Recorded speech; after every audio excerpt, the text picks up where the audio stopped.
welcome, podcast listeners. It is episode number 418 of the Fret Talk podcast. You are joined this week by your host, Mr. BudgetPedalChap, that is me.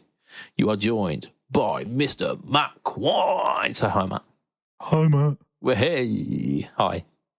Oh, I'm getting the meat sweats already, Matt. I'm getting the meat sweats.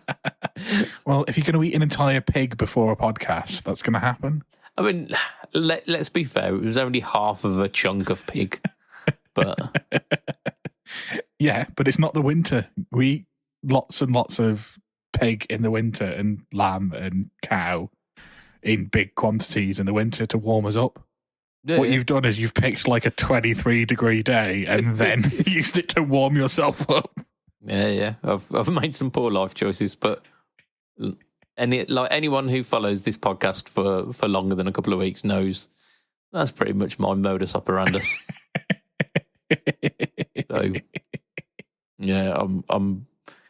If I am a little bit laggy this week, and if I feel like if you get a feel that I'm a little bit lethargic, it's down to the meat. Yeah. It's entirely self-inflicted, and it's not like alcohol-based lethargy, or it's not the fact that I'm tired, because I had a nap this afternoon. I prepared ready for this one. Professional. Yeah, absolutely. It was just that final hurdle where I'd slow cooked some meat and it was delicious. So I went, yeah, I'm gonna eat half of that meat. Oh dear. Oh dear. Yeah, it will be one of those weeks. However, let's start this podcast as we mean to go on. It is episode number 418 of the Fret Talk podcast. We are your hosts, and this week it is sponsored by affordable.co.uk. Woo! Affordable brings you pedals from Demon FX, JS AFX, Muskie, Joyo 4D, K-Line, Nux, Movol, Cord, Vave, AMFX, and affordable pedals at amazing prices.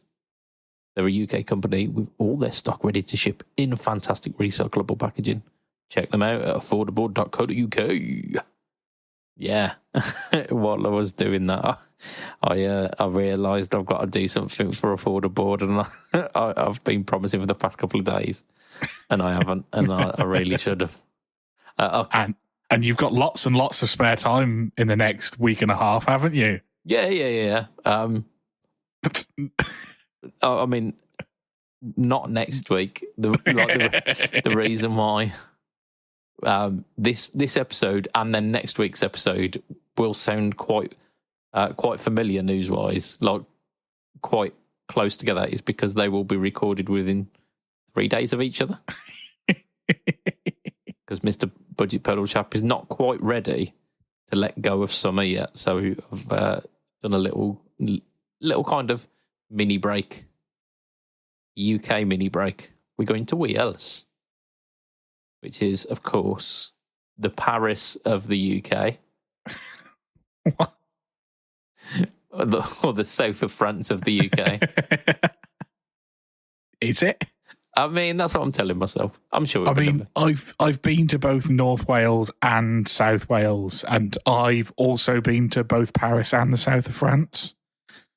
And I wouldn't draw comparisons. One and the same between any of them. I mean, it's what I'm telling myself. Please just let me have that. I enjoyed my time in both North and South Wales, but I wouldn't compare them to my time in France. For starters, the locals aren't people who hate you. I mean, and resent your existence. It depends how far you get into Wales. Like, the further you get in, the more they hate the English. Well, yeah, but you're English, aren't you? I'm not. I'm Manx, so. Oh yeah, you got the pass, haven't you? Yeah, I don't get any of your English hate, because they say, "Oh, where are you from?" You say the Isle of Man, and then they want to just talk to you about farming and the TT. Yeah, like two of my favourite subjects. Please stop. Yeah, but yeah, I don't get any of your English hate, because I'm not. I mean, I'm half English, and if anything, given that my dad isn't even 100% Manx, I'm more English than anything else, but wouldn't ever say that to anybody who's not from England. Yeah, don't tell them. Don't let them. Don't let them cotton onto that. No, absolutely not. Oh dear. My voice has been fine all day, and now I've got this weird fucking thing in my throat that won't go away. It's all right. I've got a marker button on Reaper. Cool. I'm perfect. Like no one will know anything else from that. Although I'm not going to be cutting out this conversation, so the cat might be out the bag. Right, let's start as we mean to go on. We start with some shit news, don't we? Like we usually start with some shit news, and we were grasping at straws really for this one. I think any one of the newses apart from the news number one, any one of them could have easily have fallen into shit news. It's a very close race this week because it's like towards the arse end of summer, and there's nothing happening. Like we're in the dry spell of the year, aren't we? Really, we are. So like take from it what you will. I don't think it's a particularly bad bit of kit, but let's talk about it and we can find out exactly why it got the shit news moniker this week. It's definitely not going to be a contender for the end of the year shit news. Definitely not going to be. But anyway, Gibson. Hey. Yeah. They have released a Les Paul Standard Double Trouble. What is that, I hear you ask? It's a Les Paul Standard. It's a Telecaster with humbuckers, isn't it? The Double Trouble. Oh, no, that was the Troublemaker, wasn't it? Sorry. Yeah, it's actually the Stevie Ray Vaughan signature Gibson Les Paul. Oh dear. I mean, both of those things would be a lot more interesting than this. So if you take away the words Double Trouble, it pretty much tells you what this is. Gibson Les Paul Standard. It's a Gibson Les Paul Standard. It is, yeah, like, they're fine. They're completely fine. In fact, actually, I used my Gibson Les Paul Standard this week, which we'll have a talk about a little bit later on. Like you. Oh, no. Did you accidentally remember that you had it? Yeah, so there's reason for it. There's reason for it. I'll go into it.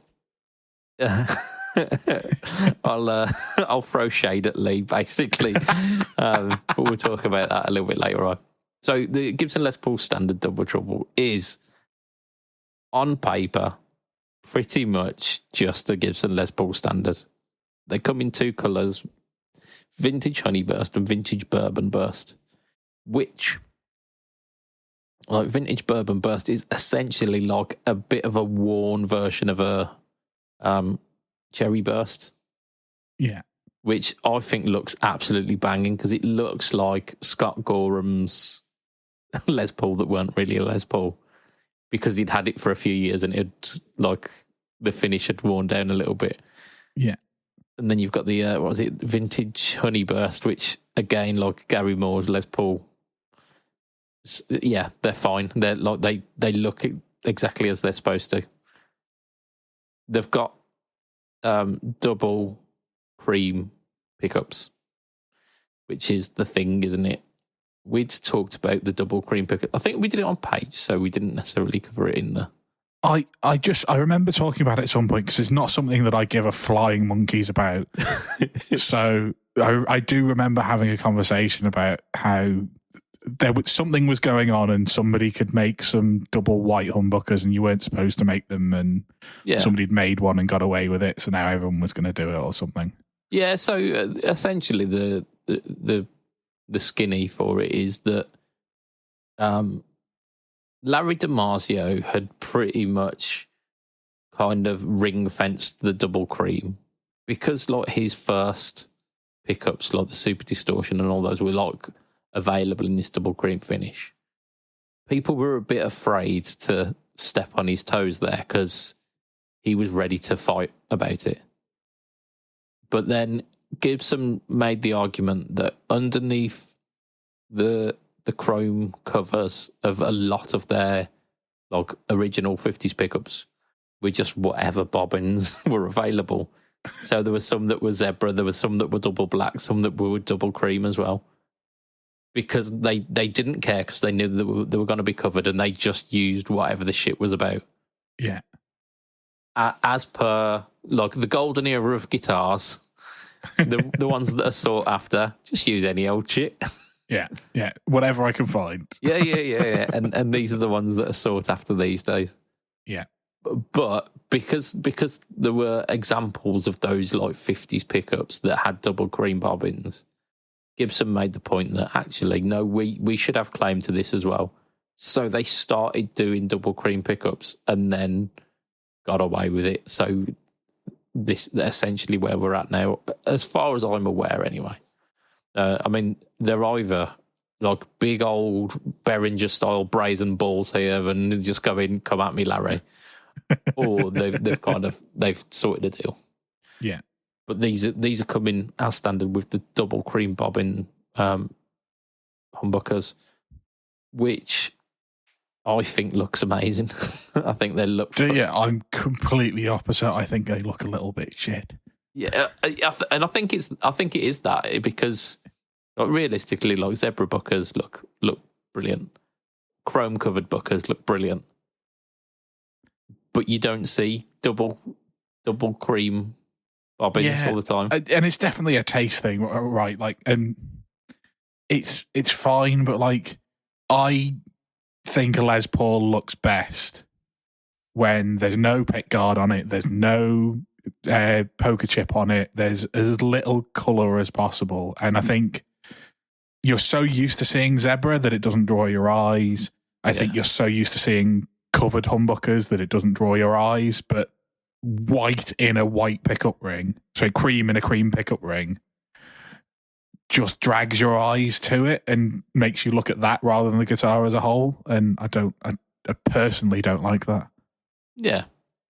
For me, it gives the vibe of Ace Frehley of like the 70s Ace Frehley, where he was not as ridiculous. The man who invented tapping that Eddie Van Halen stole his tapping from. It was around that time that he was inventing tapping, I think.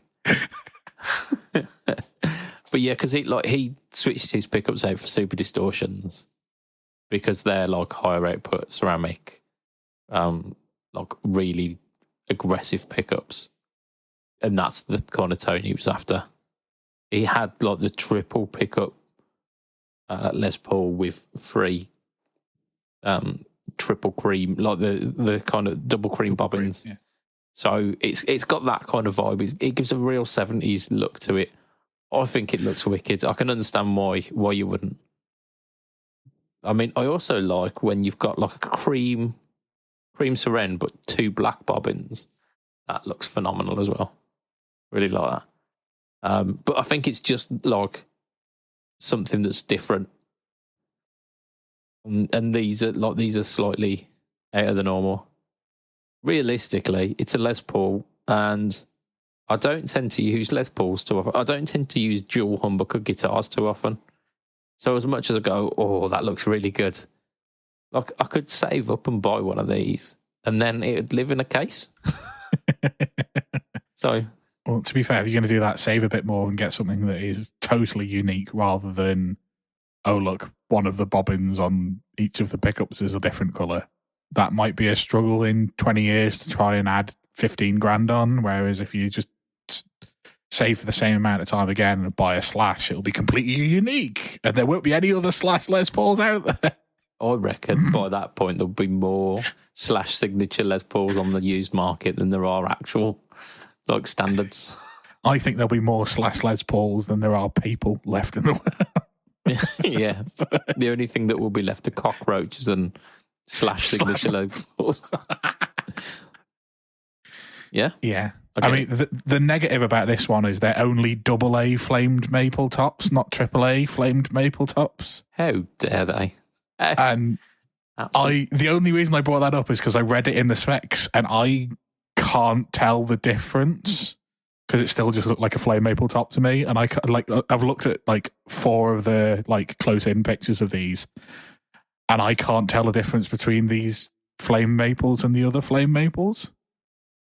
I mean, the AAA flame is where the flame is like ridiculously prominent. But this is prominent, like...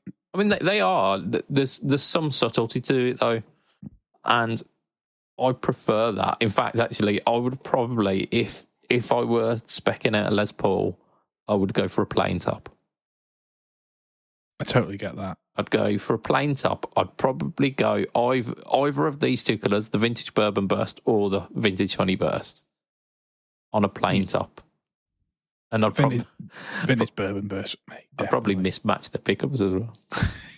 I'd have one covered and one double cream. No, I'm not a monster. I'd go one fully cream and then one zebra. or yeah, one cream, one black. I don't know. So no, have the normal cream. No, the normal zebra custom bucket in the neck, and then a Damasio Super Distortion in the bridge. Oh dear! So that the two pickups are completely mismatched. I mean, I had in the Les Paul before I got the Fletch blends in there, which are phenomenal BT dubs. I had a Super Distortion in the bridge, which was a Zebra one, and a Air Norton in the neck. But because they were two different runs of pickup, the cream on the Zebra bobbin in the bridge pickup didn't match the cream of the neck pickup. So it was like a yellowy cream in the neck and then like the kind of orangey cream in the bridge. Yeah. And then like I grew up and decided I didn't want a Super Distortion in the bridge, so I went for, I think it was one of the Joe Satch pickups. It was either a Mojo or an Air Fred. And it was just fully black bobbins. So I had a dual black and then a zebra in the neck. Which, phenomenal. And then I've grown up and I've got the covered ones. Because they're just way better. Yeah, I mean, they're the blend ones, and you can't have blends that aren't covered. I mean, you can. He offers that option, but you can't. Because like the first set of blends that I tried were covered, and I was like, that is the sound that I want. So I'm not going to change any specs on that. I just want that sound. Yeah. So yeah, that's what I've got there. So the reason why we've said that this is shit news is not because of the look, because I actually quite dig the look. It's a Les Paul standard, so like they're fine, I guess. Like they were always a bit more expensive than we want them to be, but they've been like that for years. So like we're at peace with it now, maybe. Kind of. It's not shit enough to be shit news if they've been doing it for years. No. But this is essentially a Les Paul standard, but with some new pickups. They're charging 300 quid more than a Les Paul standard.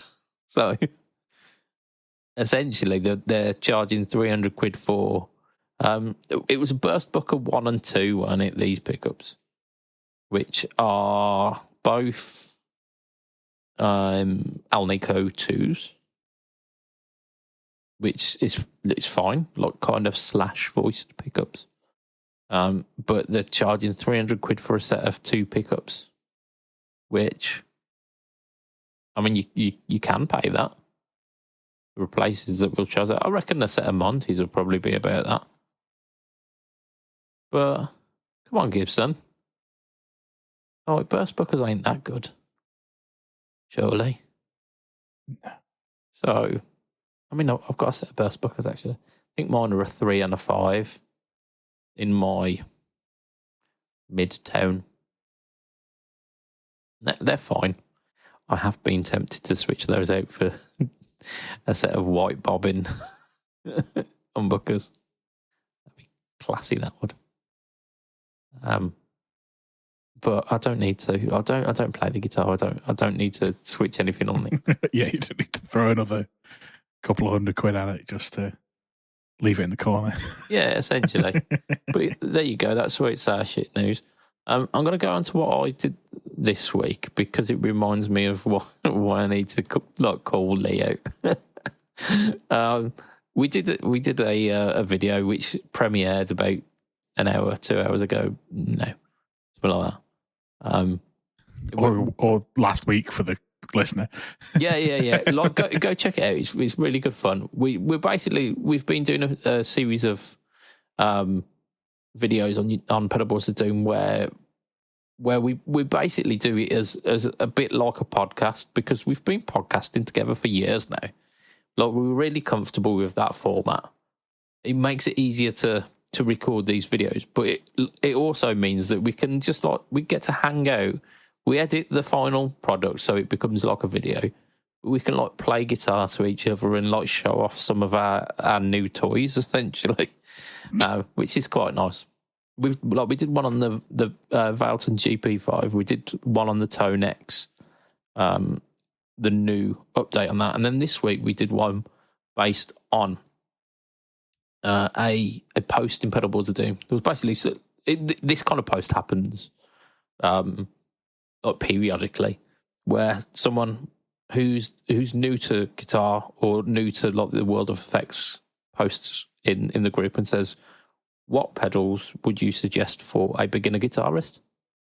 So we were like, "Yeah, that's a cool concept for a video." So I turned it into a bit of a challenge, and I said, right, we're going to put together a board of 5 pedals that we think would be a really good starting point for beginner guitarists. And we'll play them, we'll hear what they sound like, and we'll talk through our reasoning why we chose those, why we thought they would be good choices. And I won't tell you the 5 that we went through, but we definitely approached it in a different way. I approached it from a kind of BudgetPedalChap kind of way, because you fucking would, wouldn't you, if your name was BudgetPedalChap? Yeah, if I turned up and just went, yeah, you need a original clon. You need fuck the rest of the pedals off. Get the Dumble amp as well. Get one of them. Yeah. No, we didn't do that. So I took it from I thought about the pedals basically, and there were some reasonings beyond that. But before we went on the chat, before we kind of booted up the chat to go to start the recording, I went, "What guitar are you going to use? Because we should probably be close in terms of our what we're putting into the pedals, so that the only thing that's changing really is the pedals." So I'll dial up my kind of clean Fender-ish patch on the Helix. And what guitar are you going to use? And he went, "Strandberg." I was like, for fuck's sake, man. This is guitar pedals for beginners. You're using a couple of grand's worth of guitar. Yeah. So I was like, okay, dual humbucker kind of mahogany guitar. I've got to use the Les Paul, haven't I? Could you not have used the dual humbucker Harley Benton Telly? I mean, I could have, but then I'm facing off a 300 quid guitar versus a $2,000 guitar. Yeah. My thought process was just, a beginner is going to have a Harley Benton, they're not going to have a Strandberg, so at least they might have got the sound of something that they might be able to achieve. Yeah. I had a plethora of Harley Bentons and Squires and stuff that I could have chosen from that would have been a lot more fucking suitable. And Lee definitely has as well, because Moore sent him a HSS guitar, and I was hoping he would say, "Yeah, I'm going to choose this one because it's the most beginner friendly thing I've got." And I would have went, "Yeah, cool. I've got some HSS guitars that I can use. We'll go that direction." No, he sent Strandberg. I mean, his reasoning was that the Strandberg is easier to play when he's sat down, because his chair's got arms and shit on it, I think. Yeah. So cool. So I ended up using a Les Paul standard to show off some beginner guitar pedals. So Did you hear that? Anybody who's listening who is thinking about starting to play, make sure you buy a Strandberg, a Les Paul standard. That's it. Run it through a Helix. Get yourself a HX Stomp, and I assume Lee was using his boss, wasn't he? No, he was using the Victory V4 amps. Okay, yeah, and a Victory V4, yeah, and you'll sound just like these guys did in the... Yeah. And you probably ran a fucking vintage overdrive into it, did you? Oh, maybe. I'm going to guess. I didn't watch it, but if I was going to think about a pedal that you would suggest for a beginner, the Joyo Vintage Overdrive would be the number one pedal that comes into my mind. See, you'd think so, wouldn't you? I didn't have that one. I voted a little bit tactically with my choices. Is that because you knew what Lee would do? Well, I had a guess, and then when he showed me his book, because he didn't tell me before the thingy, because I wanted to kind of talk through, so we had some complementary pedals. Yeah. So, like, if he went for a Rat, for example, then I could go for like another kind of like a Big Muff or something like that. Yeah, like a distortion or something that's quite ubiquitous and useful. No. So watch the video. Like we definitely chose two different approaches. We definitely did. I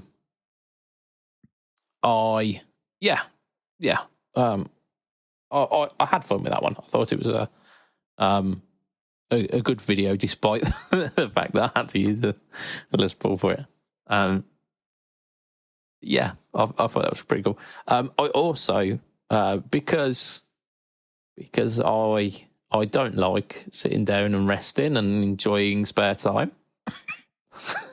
I recorded another video. I recorded one for my channel. It's been something that I've been thinking about. I've had it on the back burner for a little while. So the new X Trident is basically like their flagship, like big effects unit. It's like their Helix. So, like, it involves some of the stuff that you might find on like the Amp Academy, or on like some of the smaller pedals, but it puts it all into one place, and it's laid out where you've got like a row of buttons at the front which do like it's A, B, and C. So you've got like three presets per bank. And then you've got like an up and down set of foot switches which go up and down the banks. But then you've got like effects, modulation, reverb, delay, and boost as well. So like all of these are switchable, switchable effects on each patch. So like you could have a patch that is like a clean Fender patch, for example, that then has switchable reverb and a switchable delay. You can have a chorus on it, and then the boost is not just a solo boost. It's basically like a drive pedal. So you can use it as a boost where it bumps up the volume, or you could have it where it's like it adds a blues driver in front of it, or it adds like a distortion pedal. Like they're all pretty much kind of overdrivey. It's not a massive list, but like clean boost, tube screamer. There's a couple of like higher gain overdrives as well. So like things that will enhance that initial patch, like the initial amp tone. Like phenomenal stuff. And I thought, what better way to show it off than showing the desktop editor and basically like creating a patch from blank. So I did that. Like I went through a couple of the amp sims, showed off a couple of like the reverbs that are built into it, the modulations like choruses. I did a univibe and a rotary which were like built into it. It's not like it hasn't got a massive list. There's 27 amps, which by like the Helix standard is really small, but is like more than enough. Like a couple of cleans, couple of drives, couple of like high gain ones and you're sorted, and then you've got cabs that match as well. Got something like 5 different reverbs, 7 different modulations. So it's a small handful of things, but they're all quite usable, and like you don't get option paralysis with it. It's just here's your set of stuff, and it's like that's what you get. You can of course add pedals to it because it's got an effects loop, and you can have the effect thing to switch that on and off as well. So you could run outboard effects into it if, for example, you were after a ring modulator and it just doesn't have that. Yeah. Why you'd want it. But like, for example, so it's a really really versatile bit of kit, and actually like the patch that I ended up making out of it was pretty banging. It was wicked. So like I wanted to show that off, so I did that in a kind of almost a very similar way that me and Lee had recorded this video, where I was doing like screen capturing and recording directly into an interface with it, just showing off how to use the editor. Since then, I've used a few more Nux editors as well. So I went back to the AMP Academy and looked at how that one, like how the editor on the PC was for that. It's really intuitive as well. And I just found out that they do an editor for their Roland Space Echo clone, the tape Echo, and they've got like some of the hidden features in that. Like, so you've got like time and repeats and all the kind of things that you'd expect.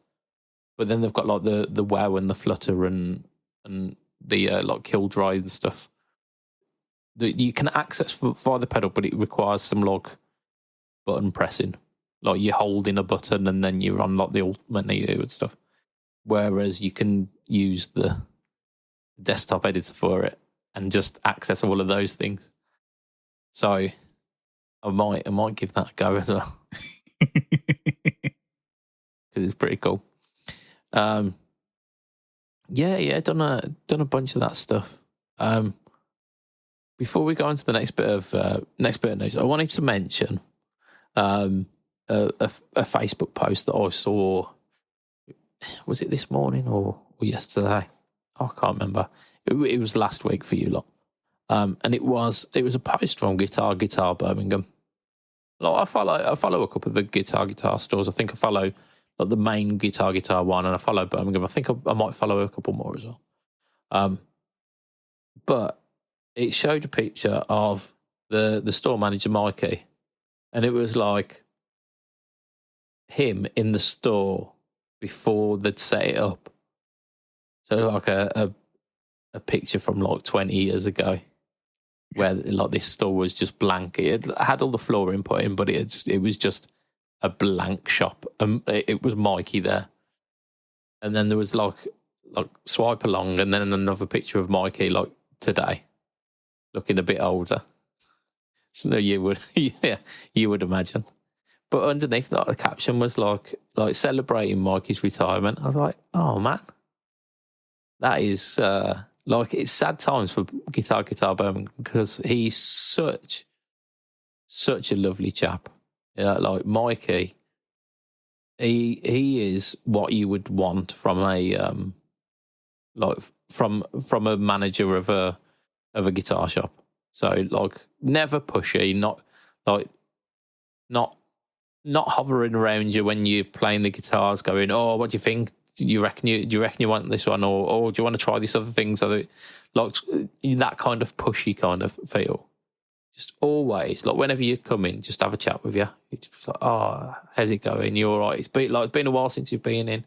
Lovely to see you again. Like, how's the band going? And all of this, like the exact kind of thing that you'd want from the manager of a guitar shop. And because of that kind of ethos permeated down into his staff, and it's always been the go-to place for me, because it's such a such a no pressure environment. You never feel like you're wasting anyone's time, like it's too much effort. Like they'll approach you if you're having a look around, and they'll be like, "Oh, yeah, did you want to give that one a go? Just let me know, and then I'll sort you out," kind of thing. But no, like, oh, are you buying? Like, or if you've been in the little booths for a little while, it's not a case of, oh, we've got other people waiting, where you at, kind of thing. Always like give you as much time as you need. And that's all kind of permeated down from Mikey. So, Nice. like, I've not been in guitar for a while, but like he will be missed.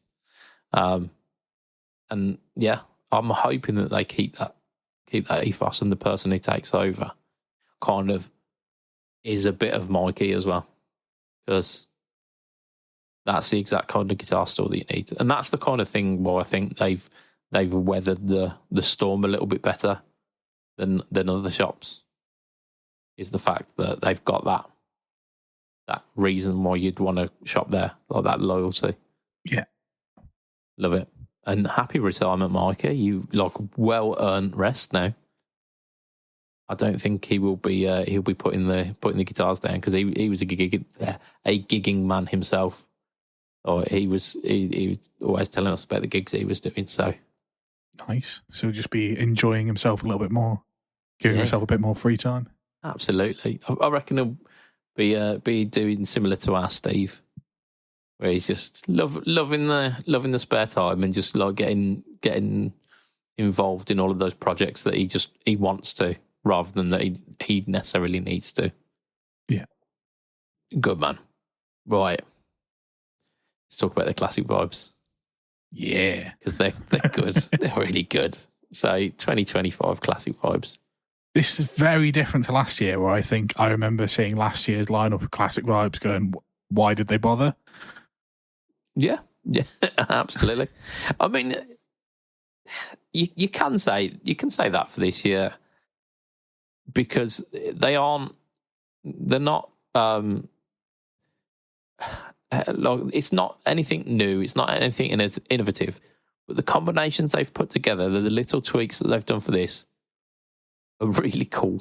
But it's different enough that there was a valid reason for doing it, whereas that didn't feel like the case last year. It felt like they just put 2024 on the original release of the Classic Vibe series. Yeah, they got a little Sharpie, crossed out the 3 from the previous year and put a 4 on it, and went, yeah, job done. That'll do. Job done, boys. Go to the pub. Yeah, these ones, they are very different. They might be a little bit divisive as well, especially the Strats, because the Strats are all hardtails, and that tends to get certain people a little bit tetchy.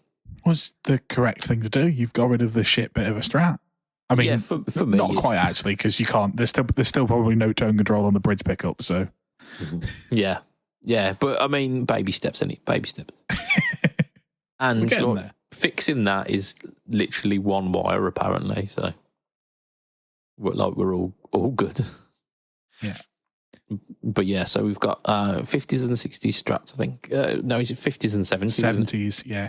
50s ones are exactly as you'd imagine. Pastel colours. We've got shell pink. We've got a surf green, I think it is, isn't it?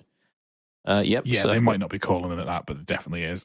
No, it's SHP and SFG, which almost certainly will be shell pink and surf green. The surf green one reminds me of the 50s player Strat that I had from 15 years ago, which had a 7.25 radius.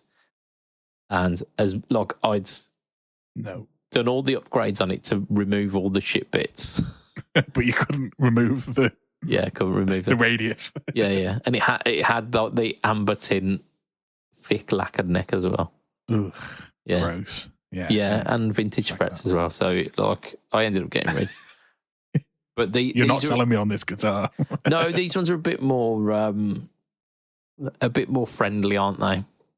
So they've got 9.5 radius. I imagine there'll probably be a modern C, or at very least a C rather than like a U. Yeah.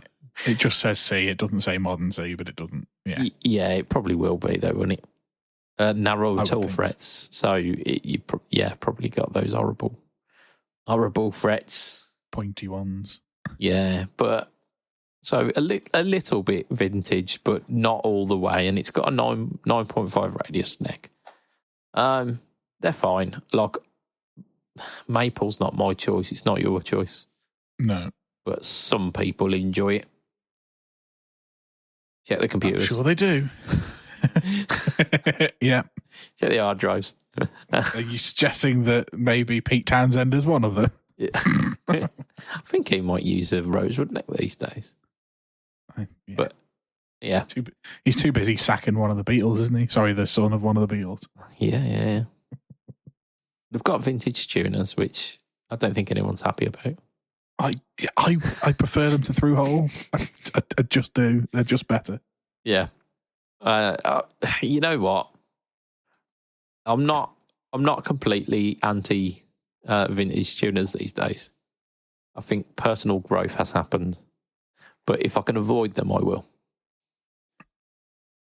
A little bit like the canvassers in the city centres who try to get you to sign up to stuff. Like, you'll tolerate them now, but if you can avoid it, you still would. I realise that they're actual people, and I probably shouldn't actively bash them, but I can tolerate them. But I don't want to talk to you. No, I don't want to sign up to Reader's Digest. Thank you very much. So the 70s ones is really where it's at, isn't it? There are two of them. There's a good colour, and then there's this weird red one. I don't even know. Is it officially called Weird Red? Is that the MOC, whatever that is? Let's have a look what they call this. Are they not telling me? Oh, there we go. Mocha, Moocher. It's not. It's not. It's orangey red. That's not what. Did they not know what the word mocha means? Yeah, it's just orange, isn't it? Basically, orange, but it's not even a nice orange. It is the one that both me and you went avoid. Yeah. Whereas the I assume, is it Olympic white, the other one? Yeah, the Olympic white is much nicer. I think is possibly the best of the lot of this classic vibe line. Yeah. So blackguard, so it looks absolutely banging. White plastics, and then rosewood board, big fat headstock. And you can route the headstock away, can't you? I'm just going to check. I want to see if it's got the three bolt neck joint. It hasn't. Oh, that's a shame. I'd love a 3-bolt neck joint.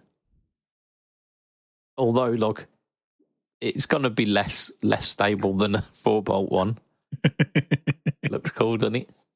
Looks cool. Yeah, I get where you're coming from, but yeah, this is obviously the perfect world for a Strat. It's HSS, so one of the tone controls will do the humbucker, the other one will do the 2 single coils.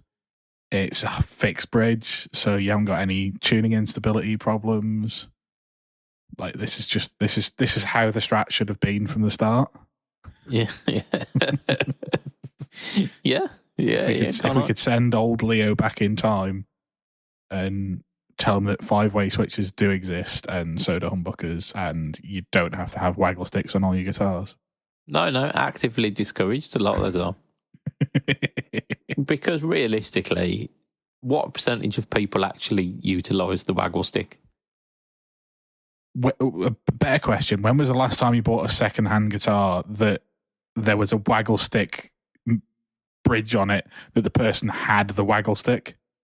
Oh, yeah, it never happens, does it? Which tells you all you need to know. No one uses, 1% of people use them. And they were designed badly anyway. They'd been better at the top. Hendrix had a more comfortable time using a waggle stick on playing left-handed on a right-handed guitar. They should have had it waggling from the top, not the bottom. That's my I'm going to say my only controversial opinion that I've ever had on this podcast. Maury Povich just popped up and detected that was a lie. Yeah. But yeah, I think hardtails are just phenomenal. So well done, Squire. You've fixed the strat. It really is. It's the perfect one, isn't it? HSS hardtail, big fatty stock. I know you're not a fan, but like it gives you enough to work with to route it into a telly stock. Yeah, a telly stock if you really wanted it to. It has got the vintage tuners, which I will allow for. But yeah, it's fine. Does it have the narrow tall threads? It probably will have, won't it? Yeah, it does. I think everything in the Classic Fibre range does. Yeah, they are. I mean, how much is a fret job? Like 200 quid, isn't it? Yeah, there you go. So for around 600 quid, you could get the perfect strat. Yeah, because they're 411 quid, but throw in the fret job. And then, I mean, saying that though, there are places like Guitar Anatomy that do like good quality replacement necks with proper, like jumbo, yeah, they'll do it like stainless medium steel. jumbo for it. Yeah, like stainless steel for about 200 quid, I think. Let me just check. Guitar Anatomy.co.uk. Yeah, giving these guys a shout out because it's Guitar Anatomy. Let's see what is it not .co.uk? Is it .com? Ooh, fancy. Let's have a look. Stratocaster neck. Do they do one with the fatty stock? Oh, I mean that's a Jazzmaster neck. Yeah, it's got the fatty stock though. Although it does say it's Stratocaster compatible. Roasted maple, 70s large headstock with pearl inlays, 179 quid. Oh. I mean, I don't want it with block inlays, just a standard one, please. They do paddle ones. I mean, at the moment, it seems like all they've got in terms of the big fatty stock ones are big paddly, the block inlays. And I think that might be showing off that. Yeah, I'm not a block inlay person. Like, fine on a Les Paul. I'll allow it, but like I wouldn't pick one. No, I don't think I want one. Certainly not on a Fender, like not on a Strat. Yeah, I'm sure we're doing some with stainless frets, but they're doing like roasted maples as well. Go on, let's have a look at this one. Let's go. What you're currently doing is specking yourself a parts cast. No, I'm not. I think I am. There you go. Oh, these are nickel silver medium jumbo though. Modern C 9.5. 10mm holes as well, so you can fit proper tuners on it. Oh, roasted maple as well. Get in. And that is, yeah, so there you go. You don't even need to do a fret job, just get a new neck. Cool. Noted. Can we talk about the tallies now? We can talk about the tellies. Sorry, I've derailed this a little bit, haven't I? I really like the telly. Like, as much as the one that I would go for is a bit later on, the Bigsby infused telly with a humbucker in the neck. Oh yeah, is sexy as fuck, especially in Aztec Gold. Yeah. I mean, if I were to put money on the one that you were gonna get, it would be the Aztec Gold telly. Because I mean, come on, it's very Cabernet, isn't it? Yeah, but with a Bigsby. Yeah, and a neck booker, and it's bound as well. And they've even put the Mustang bridge on, so it's not even a Jazzmaster bridge where all the strings will fall out of the saddle. Nice. Yeah. Again, it seems like someone who actually plays the guitar, who's thought about the specs as spec these up and just went, yeah, we'll do it properly. And voila. I bet it's still got them fucking split post tuners on though, innit? Yeah, it does. Just move on from the tuners. That's on all of these guitars. Every single, even the basses have got split post tuners. I mean, basses can because the strings just fit directly in the hole. They don't require any winding because they just wedge into the hole. And they're already at tension, aren't they? Yeah. So yeah, we've got those beautiful waggle stick tellies, which look amazing. 444 quid. So allegedly, do we have to say that these days because it's such a well-known kind of industry secret, quote unquote, that they're tone riders. So they're gonna sound really good. Yeah, I had a classic vibe telly for a little bit, and I've got one right behind me. Yeah, the pickups in them are just good enough that you just go, yeah, I'll keep them. Yeah. I bought it and was like, I'm going to put some fletches in this, and then I was like, I don't need to. Like, I could, but like, I don't need to. Whereas a lot of guitars I buy and I go, I need to put some pickups in these. Yeah. Like pickups. There's a lot of muddy sounding pickups out there, aren't there? And people just go, oh, vintage. No, that's no excuse. Like, they don't have to sound rubbish. Yeah. So, yeah. But the classic vibe ones are very good. Like, they are the Tone Rider pickups are a pickup that I would replace other pickups with. Yeah. Like if I had to spec up a new guitar, say for example, I were looking for a set of humbuckers for a guitar, then I might consider a set of those Tone Riders. Yeah. So look, these tellies are good. They're also doing a couple of Esquires as well. I mean, they're lying to us when they say that this Esquire is candy apple red because it's way fucking too dark. Yeah, it's candy apple maroon, isn't it? It's candy apple maroon. And then we've got Sherwood green, which for all of you Francis Rossi fans out there, yeah. At one point in my life, I did say I'm never owning a Telecaster unless I can get it in green. How many Telecasters do you own? I mean, officially one.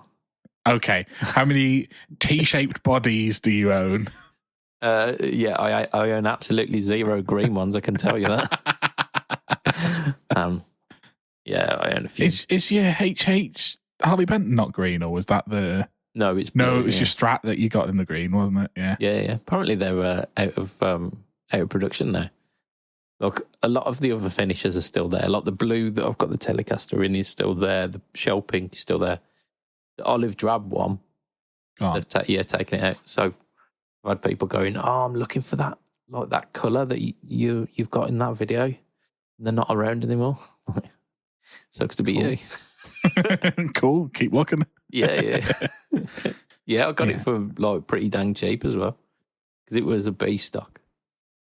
Oh dear. Yeah, so these Esquires, just standard stuff, isn't it? Like same as the old Esquires, just two different colours. Yeoman's has got one of the Esquires. I think he's like a placid blue, like placid blue. Might be a lighter blue than that actually, but he says he absolutely loves it. So yeah, and again, like quote unquote Tone Rider. Sounds like Tone Rider pickups. I don't know. If I had an Esquire, I'd probably put a £quarter in it. That would be filthy naughty, that would. I was going to say, is that blasphemy or is that genius?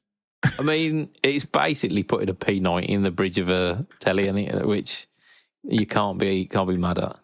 Yeah, exactly. Like, well, if you've only got one pickup anyway, I know you've got a 3-way tone selector slidey knobby thing. Yeah, because the pickup selector does 3 different tones on it, and you just put it on full and turn all the volume up, turn all the tone up, and play some punk, wouldn't you? I mean, you definitely, it'd definitely be like a driven machine. You wouldn't be using it for cleans at all. No. But like the thing with the quarter pounder is that it's already at that kind of, like the warmness of it, the warmth is where you want it. So you'd never use the selector on it because you'd just be moving away from the tone you want. Yeah, you'd probably bypass that and the tone control and just wire it up with just a volume control. Yeah, like a permanent blower switch on it. Or alternatively, you wire the back of the pickup selector as on and the other two settings as off, and you use it as a kill switch and then just take all the pots out.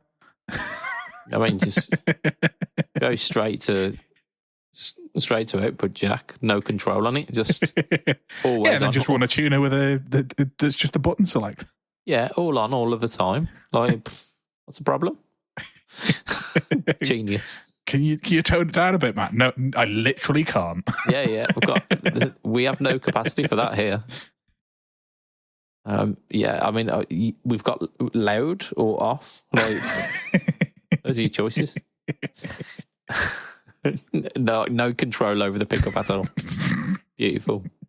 We've got some Jazz Masters and Duo. It's just one Jazz Master, actually. 60s Jazz Master. Is it just literally one colour? Just the one Jazz Master, actually. Oh. I mean, bright orange. It's not. Yeah. It's kind of like salmon, isn't it? It's like, again. Salmon caster. I think they had somebody who's colourblind paint these guitars. Yeah. Do like chose it from the Dulux catalogue. There never are. What you choose from is it like you look at it in the catalogue and it's like, oh, that's a lovely pink, and then you paint it onto the wall. That's brown. Fuck. Yeah, they've done that, haven't they? They've ordered the colours from the catalogue and went, yeah, we'll go for the candy apple red, and it turned out maroon. And that's what it said. I mean, this says it's Tahitian coral, which I agree with. It's definitely coral. It's definitely more coral than fucking orange. Yeah. It's just this article that says it's bright orange. It's not bright orange at all. Grow up. And then we've got two Duo Sonics, which I really like the look of. Yeah, like Placid Blue, and then GPG DSD, which Desert Sand Dust. Gold-plated Gratch plate? Yes, gold-plated guard. Guard, there we go, not Gratch plate. Yeah, Desert Sand. Oh, there you go. So it's not Desert Sand Dust. No, it's just Desert Sand. But yeah, gold-plated guard. Yeah. Maybe. Yeah, I'm like, I don't know what it is about a Duo Sonic, but I kind of want one. Well, now's the time. Now is the time. Now's not the time. I'm going away to America in 2.5 months. Now is definitely not the time. Yeah, like this fiscal year is the time. I mean, if you wait towards the end of the year, this will be probably $275, and that feels like a deal. That does, doesn't it? Yeah, that's basically free, isn't it? Yeah, absolutely. You could almost claim that as a tax write-off. All right, we've got some basses as well. There's a 5-string bass here, 70s active jazz, but they weren't doing active 5-string basses in the 70s. You lying bastards. Just that's the perfect response to seeing that guitar. Oh, fuck off, you lying bastards. Yeah, it isn't. They've got a 60s one as well. That's also no, that's 4-string. Sorry. Yeah. They've done that one properly. I mean, they've got the Mocha as well. They've got turquoise, Sienna Sunburst, and ocean turquoise. They don't want to sell these, do they? They really don't. I mean, but the one that, what was it? Sienna Sunburst with the rosewood neck looks pretty cool. It sort of does, but I hate the 4-in-1 split. Oh yeah, on a Fender style headstock. It just looks stupid. Oh yeah, you just take the 5th string off. Yeah, just completely remove the tuner. Take the string off. So you end up with with a hole in the headstock. Oh yeah, hole in the and headstock. all of your strings slightly offset. Well, you'd end up with a bass that goes BEAD. You wouldn't have a G string. Well, no, because you can then just string it normally, can't you? Yeah. Move everything up and have a massive gap at the bottom. No, thank you. Well, fine. String through the bottom 4 in the bridge, but the top 4 in the nut. Just have them diagonal. And then you've got a slanty guitar, haven't you? Very much so. Yep. That's how they came up with fan fret, surely. I mean, you're creating your own fan fret there. Oh dear. I mean, the winner of this lot is the telly bass, isn't it? In Mocha. Yeah. And the winner of the basses is the telly bass. I think that's just default for all bass competitions. Yeah, and this Mocha is actually Mocha, isn't it? Like this one is actually like, it's like a kind of transparent light brown, which you go, yeah, that's Mocha. That's exactly what you're selling us there. They also do it in vintage white, which again looks fine, but it's got a rosewood maple neck. They've both got maple necks. Yeah, I can deal with it. Telly bass. They've also got it in a salmon with a. Oh, it's not. No, it's not. They've just thrown an extra one of the jazz basses in. Yeah, that's the 60s jazz bass, that is. Why? Just give me a maple board on a telly bass. I know it's never been a thing. Yeah. We are daring to dream here, Matt. Give me I want a telly headstock, rosewood board, and ideally the 4-in-line telly bass pickup, B bass. Yeah. That's what I want. I mean, it's kind of what I've got, isn't it? Yeah. The bass that I accidentally bought. I still haven't used that on anything yet. I need to. But you definitely needed it. Definitely, yeah. Because sometimes you need that middle single coil tone. Yep. That's what all of the basses are about. Yeah, absolutely. It's when I want to cover Sting or Jaco Pastorius. For all those videos that you do on the pedals that Sting and Jaco Pastorius both used on their guitars, on their basses, sorry. Yeah. To demonstrate their budget pedals. Yeah, absolutely.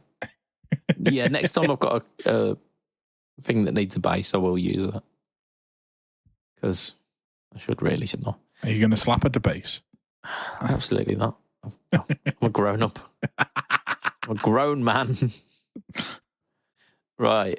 Looking at the time, actually, we're doing very well for time, which is good because it means we've got a couple of newses in the bag. Yeah, for Friday's cast. Yeah. And it means that you get to talk to Lee about the new Behringer pedal, which is just perfect. He loves it. He really does. He's a big fan. Let's just hope Harley Benton release a guitar midweek. I'm hoping they release their entire lineup so we can spend an entire week talking about Harley Benton special. Yeah. I am waiting on stuff, actually. They announced some stuff at Guitar Summit. The Dullahan, which is their headless, kind of S-type-ish headless guitar that now fetch more on the used market than they used to be brand new. So I'm hoping that they bring those back. And they were doing some relict S-types as well, which I'm kind of hoping they do a traditional T-type with stainless steel frets. Yeah. Because that's the gap that they have at the moment. Like, they've got SGs with stainless frets. They've got Les Pauls with stainless frets. They've got plenty of Strats with stainless frets. No T-types. Like, unless you count the dual humbucker T-type, which is basically Les Paul. Yeah. So, yeah, you mean traditional T, right? Like they did the traditional Strats was it last year now? Oh, it was HSS. The traditional's got the stainless fret. last year. I mean, that's pretty much, yeah. But they have done those, haven't they? Like the ST Modern standard. So, yeah. Yeah, there's options, but there's not in the T-types. Like their telly range is very limited. And it makes me sad. I mean, it's definitely not, because they've got like Filtertron tellies and they've got like P90 tellies, and it's just they don't have stainless steel on any of them. Yeah. And again, I played my my Revelation telly, which is the closest telly that I've got to telly, and realised I don't need another telly because that one telly's perfectly telly enough.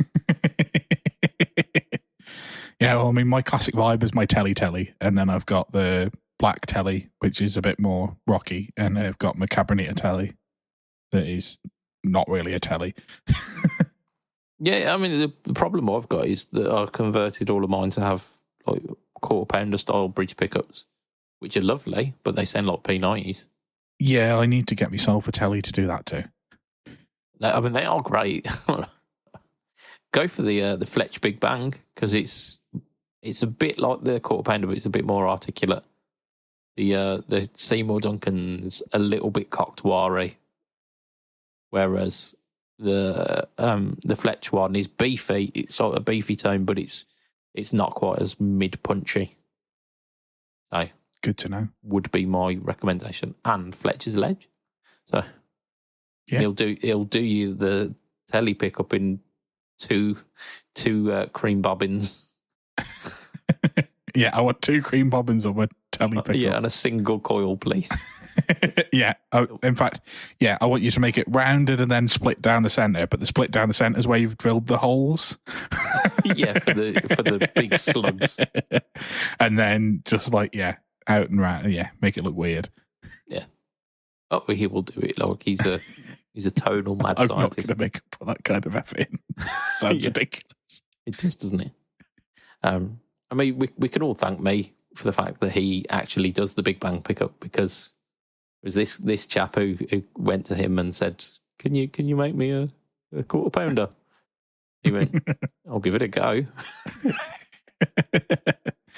Yeah, he'd have got there eventually though, because he makes fucking everything now. He's got like gold foils and like every kind of level of output of humbucker, and yeah, I think he even like on request makes the Brian May Trisonic pickup as well, which is interesting.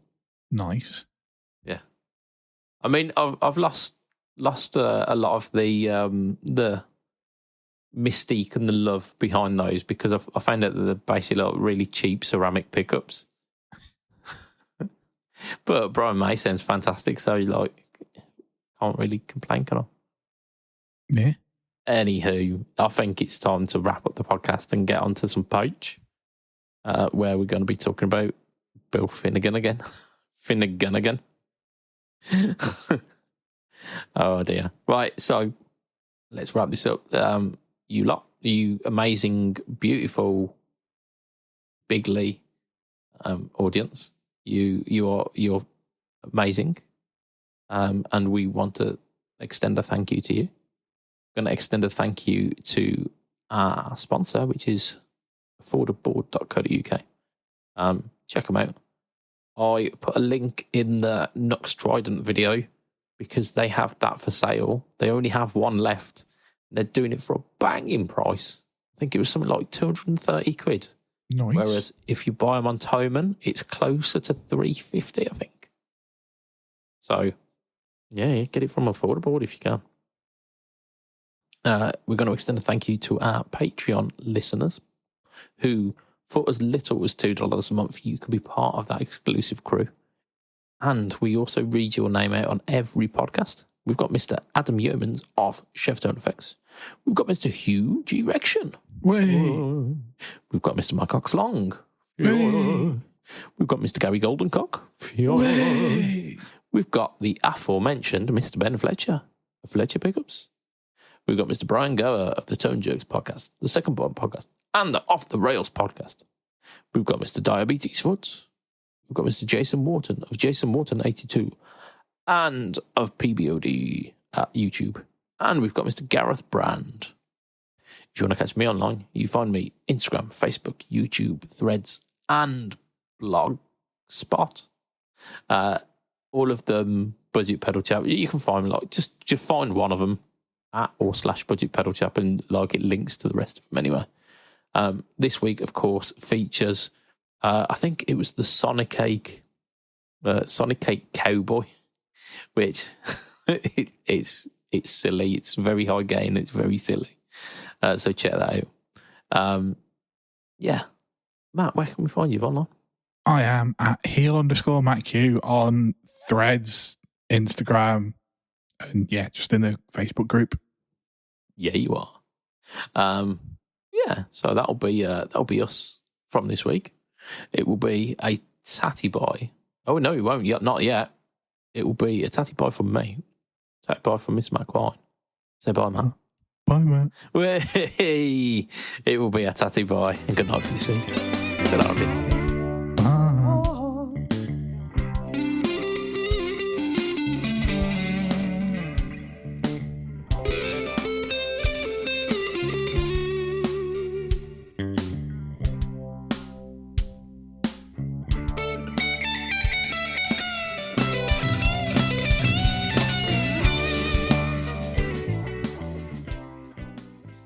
Guy asked me if I wanted to pet his Cocker Spaniel.